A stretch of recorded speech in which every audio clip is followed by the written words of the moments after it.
السلام علیکم ورحمۃ اللہ وبرکاتہ۔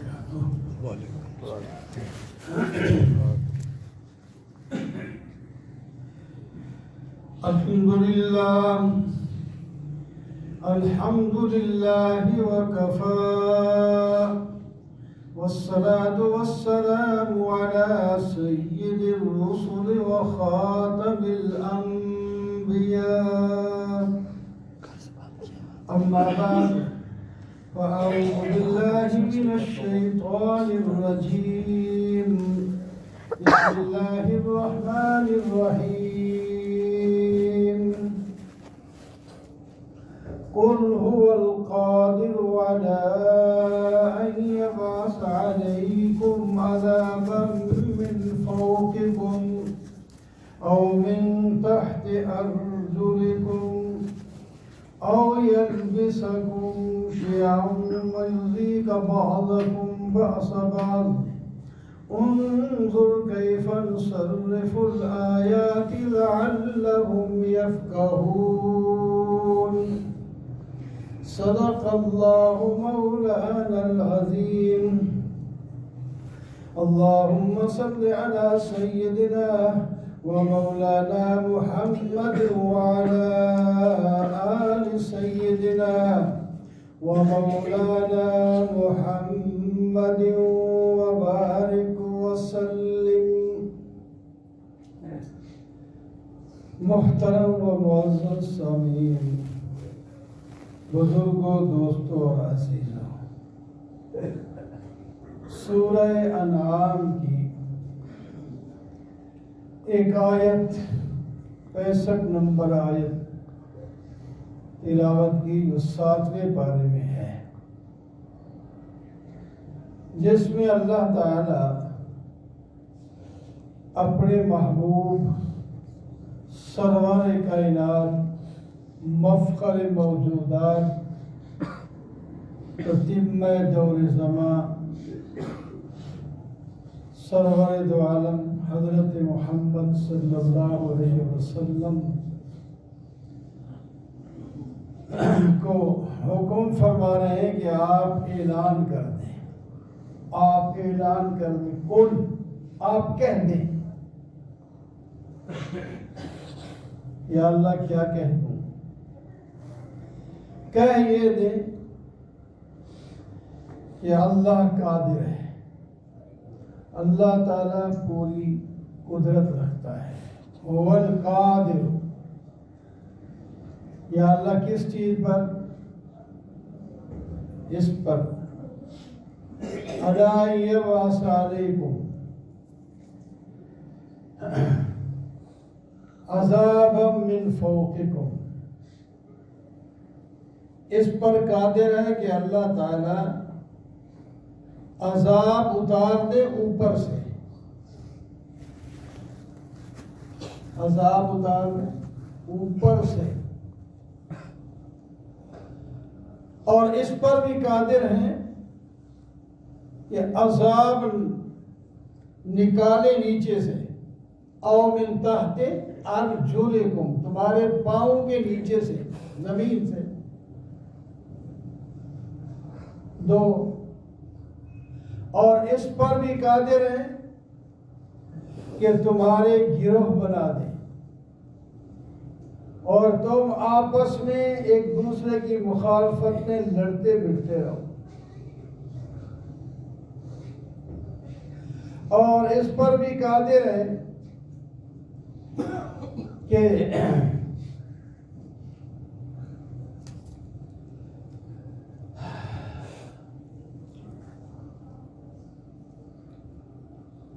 اوپر سے عذاب کی صورتیں مختلف ہوتی ہیں۔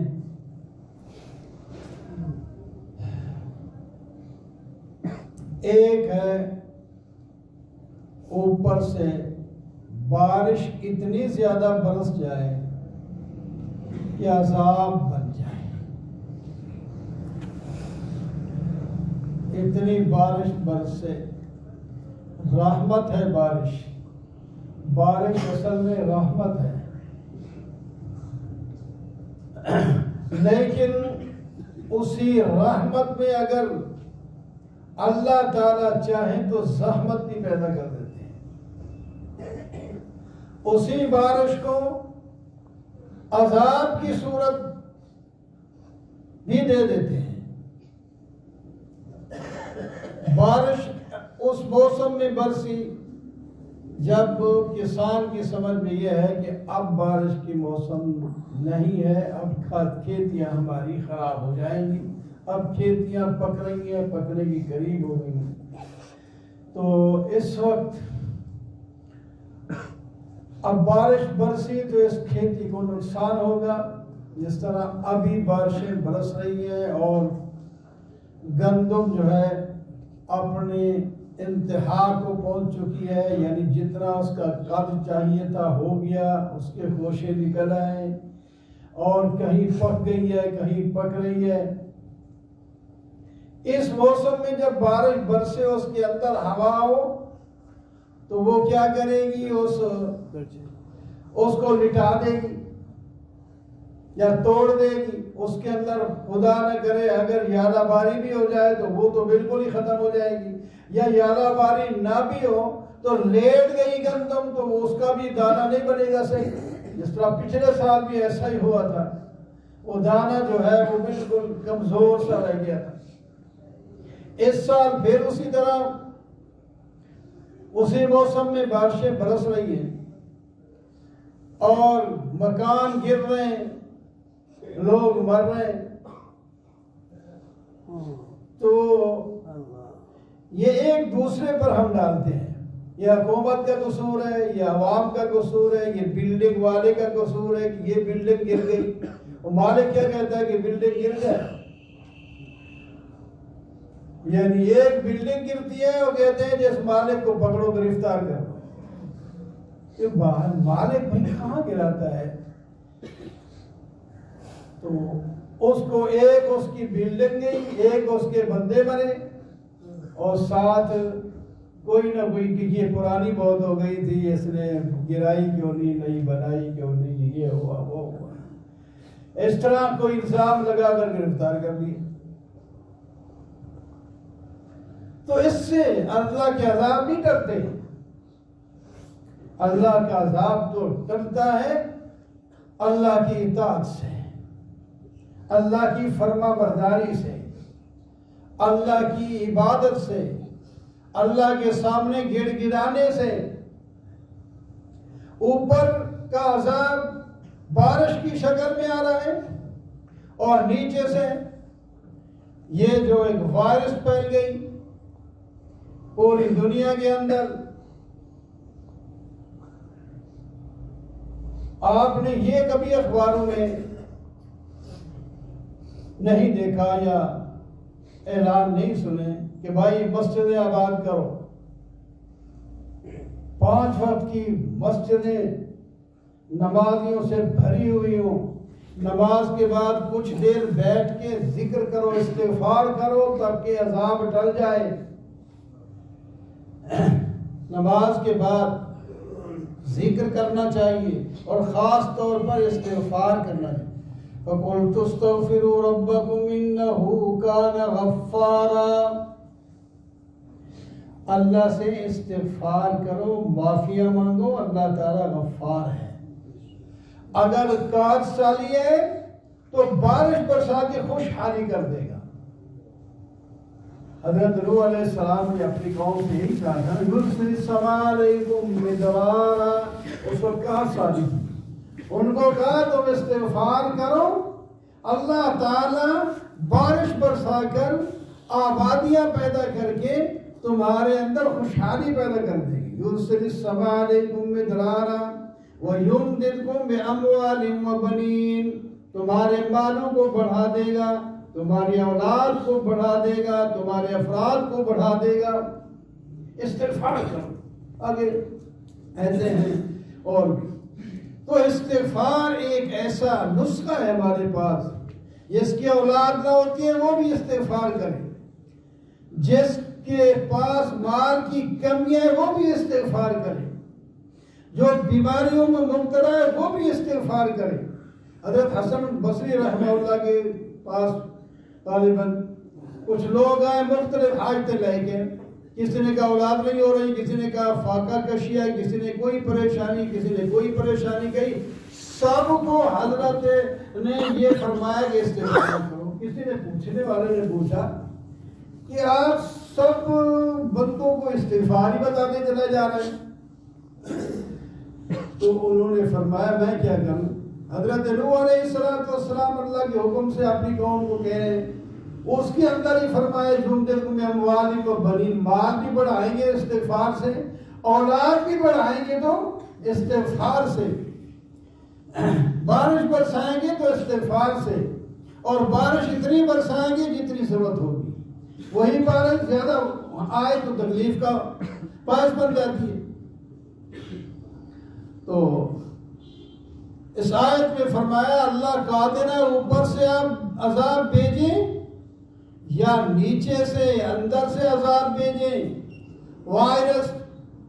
جس طرح کرونا وائرس، اب کہتے ہیں جناب عمرے بھی بند ہو گئے، اور نیکی کا کام ہے اس کو کیوں بند کرتے ہیں؟ اور طواف بند ہو گئے، اکا دکا کوئی وہاں کا ہے تو کر رہا ہے ورنہ بند۔ تو عبادت گاہیں تو آباد ہونی چاہیے، استغفار ہونا چاہیے، اللہ سے گڑ گڑا کے مانگنا چاہیے ہر جگہ، وہاں مسجد حرام میں ہو یا دنیا کی کسی بھی مسجد میں ہو یا گھر میں ہو، گھر میں بھی استغفار کرو۔ پھر دیکھو بیماری جاتی ہے کہ نہیں۔ یہ اپنی سائنسی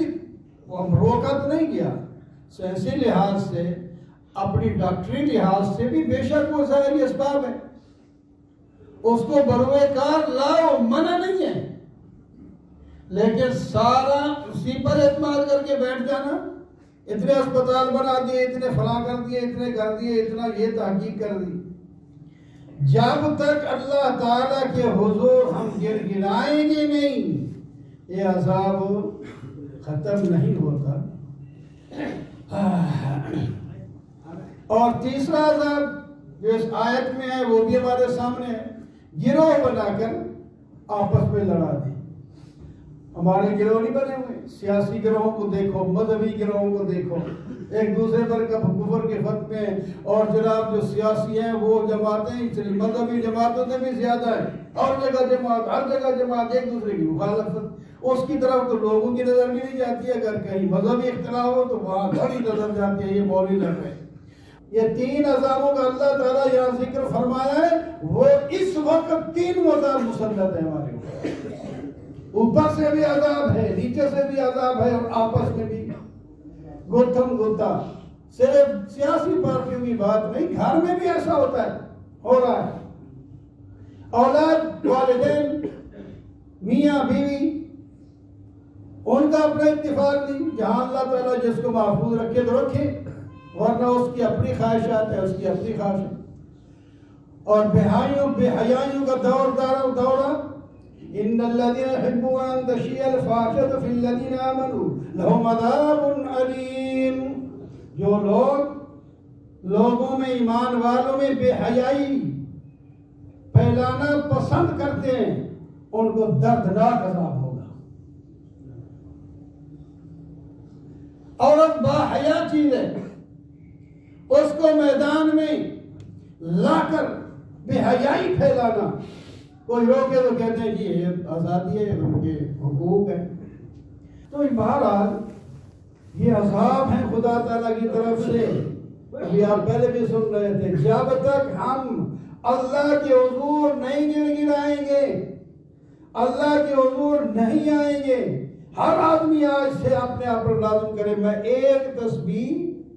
استغفار کی، استغفر اللہ، اگر کئی استغفار لمبے چوڑے بھی ہیں، ایک چھوٹا سا استغفار بھی ہے، استغفر اللہ استغفر اللہ استغفر اللہ استغفر اللہ ربی من کل ذنب اذنبت وعمدا وخطا سرا وعلانیۃ، یہ لمبے بھی واتوب الیہ۔ تو استغفار ہر نماز کے بعد ایک تسبیح پڑھوں گا اور اس کے بعد دعا مانگوں گا، انشاءاللہ اس سے بھی کایا پلٹ جائے گی، صرف استغفار۔ اور دوسرا یہ عام کلمے، یہ نئے نہیں، لا حول ولا قوت الا باللہ العلی العظیم، یہ اس کی تسبیح پڑھیں گے ہم۔ درود شریف کی ترتیب پڑھیں گے ہم، یا کسی نماز، ایک نماز میں استغفار، دوسری نماز کے بعد لا حول ولا قوت، تیسری نماز میں درود شریف، کلمہ شریف، اس طرح اگر ہم کریں اور اپنے گھر والوں کو، بچوں کو بھی کہیں اس طرح کریں، اور اس کے بعد استغفار کریں، دیکھو یہ حالات بدلتے ہیں کہ نہیں بدلتے؟ اگر یہ نہیں کرنا، نہیں جی یہ جو وبا پھیلتی ہے اجتماع جمعے کے بند کر دو، یا عمرے بند کر دو، حج بند کر دو،